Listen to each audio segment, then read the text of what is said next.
Assalamualaikum warahmatullahi wabarakatuh. Alhamdulillahirabbil alamin wa bihi nasta'inu ala umuri dunya waddin. Wassalatu wassalamu ala asyrafil anbiya'i wal mursalin wa ala alihi wa ashabihi ajmain, amma ba'd. Hadratul mukarramin hurmatul qur'anin para ulama yang dimuliakan Allah dan Imam Jamaah Sholat Subuh Masjid Baitur Rahman yang saya hormati takmir Masjid Baitur Rahman, dan yang saya hormati sedaya jamaah sholat subuh yang dimuliakan Allah. Mari yang pertama kita panjatkan rasa puji syukur kita kepada Allah Subhanahu wa taala, karena Allah pada kesempatan yang insyaallah penuh berkah ini, pagi hari ini telah memberikan rahmat taufik serta hidayahnya sehingga kita bisa melaksanakan jamaah sholat subuh kanthi keadaan sehat walafiat. Selanjutnya sholawat serta salam marilah kita selalu curahkan kepada junjungan kita Nabi Muhammad sallallahu alaihi wasallam. Mudah-mudahan kita semua senantiasa selalu mendapatkan syafaatnya di dunia wal akhirat. Allahumma amin. Jamaah sholat subuh yang dimuliakan Allah, ada dua hal yang harus kita jaga apabila kita menghendaki surganya Allah, apabila kita menghendaki kehidupan yang bahagia di dunia dan juga bahagia di akhirat. Apa itu? Kita harus menjaga hablum minallah wa hablum minannas, menjaga hubungan baik kepada Allah dan juga menjaga hubungan baik kepada sesama atau manusia. Allah Subhanahu wa taala berfirman dalam surat An-Nisa ayat 36, A'udzu billahi minasyaitonir rajim, wa'budullaha wa la tusyriku bihi syai'an wa bil walidayni ihsana wa dhil qurba wal yatama wal masakin wa jaril qurba wa jaril junubi was-sahibi bil janbi wa bis sabil wa ma malakat aymanukum innallaha la yuhibbu man kana mukhtalan fakhura. Yang artinya, sembahlah Allah, jangan engkau menyekutukan Allah dengan sesuatu, wa bil walidayni ihsana ila akhirih, dan berbuat baiklah kepada orang tua, berbuat baik kepada orang tua, kepada kerabat, kepada anak yatim, kepada orang miskin, kepada tetangga dekat, tetangga jauh, teman dekat, ibu sabil, wa malakat aymanukum, dan hamba sekalian. Innallaha la yuhibbu man kana mukhtalan fakhura. Allah tidak menyukai orang-orang yang sombong dan membanggakan diri.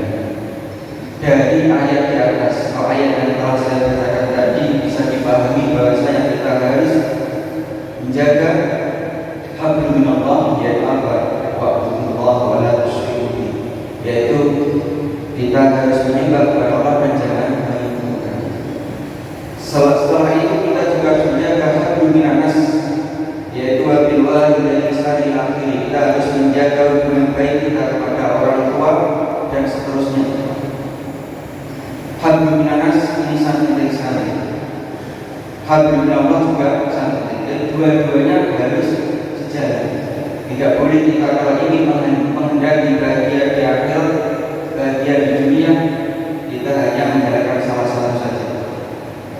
Rasulullah SAW nantos diperhatikan atau ditanyakan, pernah ditanya, Su'ila Rasulullah SAW an aktsari ma yudkhilun nas al-jannah. Rasulullah ditanya, perkara apa yang banyak memasukkan orang dalam surganya Allah? Faqala taqwallah wa husnul khuluq.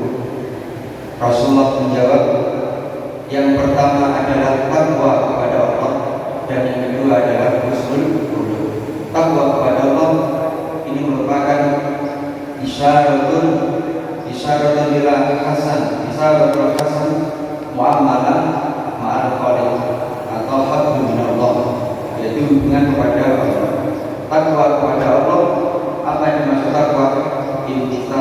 awamirihi wa ijtinabun nawahihi, menjalankan semua perintah Allah dan menjauhi semua larangan. Kemudian yang kedua apa? Ini juga penting, yaitu husnul khuluq. Kita harus berbuat baik, kita harus berakhlakul karimah. Husnul khuluq di sini ada beberapa ulama yang mendefinisikan atau maksud daripada husnul khuluq di sini, yaitu orang yang berakhlakul karimah.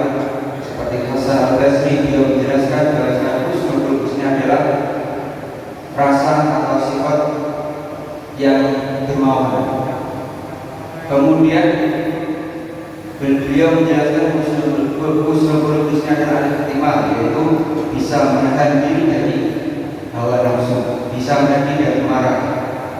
Imam Ghazali juga mengatakan bahwa husnul khuluq ini adalah kita berkata baik, berkata jujur, tidak mencaci, tidak mencaci beradab sama, tidak menyakiti dengan kata-kata. Kita benci dan marah kepada seseorang itu hanya karena Allah. Tidak boleh benci dan marah kepada seseorang karena hawa nafsu. Kita boleh beda pandangan, kita boleh beda pendapat, tapi kita harus menjaga akhlak kita. Kalau kita ingin memang benar-benar kita mendapatkan kebahagiaan akhirat nanti, yaitu mendapatkan surganya Allah. Karena ada suatu kisah bahwasanya ada seorang yang ahli ibadah, jamaahnya rajin, sholat sunnahnya rajin, sholat tahajudnya rajin, qobliyah ba'diyahnya rajin, duhanya rajin, puasa sunnahnya rajin. Tapi besok akhirat tidak mendapatkan apa-apa, atau pahala itu hilang semua. Karena apa? Karena selama ini akhlaknya terjaga, menyakiti orang, menumpahkan darah, atau mungkin apa itu membuat menzalimi orang, mencaci orang, sehingga orang yang menzalimi ini hatinya sakit, merasa terzalimi, akhirnya besok di akhirat dia akan mendapatkan pahala orang yang menzalimi. Habislah pahala semua. Makanya itu pentingnya akhlak kalimah harus kita jaga. Karena sangat pentingnya bahkan akhlak kalimah ini bisa menjadi tolak ukur iman seseorang. Akmalul mu'minin imanan ahsanul khuluq dari kanjeng Nabi. Iman seseorang yang paling sempurna yaitu adalah yang paling iman seorang mukmin yang paling sempurna yaitu adalah yang paling bagus akhlaknya, yang paling baik akhlaknya. Bahkan ada sebuah hadis Nabi, innama bu'istu liutammima makarimah akhlak. Rasulullah SAW, sesungguhnya saya diutus tidak lain adalah untuk menyempurnakan akhlak manusia. Oleh karena itu, mari kita selain ibadah kepada Allah, akhlak kita juga harus kita jaga. Karena dua hal ini yang bisa menjadikan kita atau yang paling banyak mengantarkan kita ke surganya Allah Subhanahu wa Ta'ala. Kemudian ada dua hal lagi yang bisa yang banyak menghantarkan seorang kepada nerakanya Allah. Terusnya hadis yang ada tadi, sila Rasulullah SAW an aksari ma yudhilun nas anna. Apa ya Rasulullah perkara yang banyak memasukkan seseorang kepada nerakanya Allah? Faqal al-famu wal farj. Yang pertama adalah lisan atau mulut. Yang kedua adalah farj atau kemaluan. Mulut, kenapa mulut? Karena dengan mulut ini perkara yang haram bisa masuk. Kita makan riba, kita makan dari hasil yang tidak halal, bukan hasil dari korupsi, hasil dari curian dan lain sebagainya. Karena dengan mulut ini kita bisa menumpak orang, berkata tidak jujur, ghibah, namimah dan lain sebagainya. Makanya itulah yang banyak mengantarkan seorang ke nerakanya Allah. Kemudian kedua adalah farj, kemaluan. Kenapa kemaluan? Karena kemaluan adalah bisa mengatakan kita kepada hal-hal yang buruk atau suatu perkara yang kecil, fawahish yang jelek, yaitu zina. Apalagi sekarang banyak sekali, alhamdulillah ya, kalau kita lihat di internet, baca-baca di berita, anak SMP, SMA sudah banyak makan zina di tempat umum. Itu yang seakan-akan zina itu sudah tidak ada malunya. Alhamdulillah, mudah-mudahan kita semua diselamatkan dari semua Allah. Hadirin wal hadirat jamaah subuh yang dimuliakan Allah. Mungkin itu yang bisa saya sampaikan. Mudah-mudahan apa yang saya sampaikan bisa memberikan manfaat khususnya kepada saya dan umumnya kepada kita semua. Allahumma amin.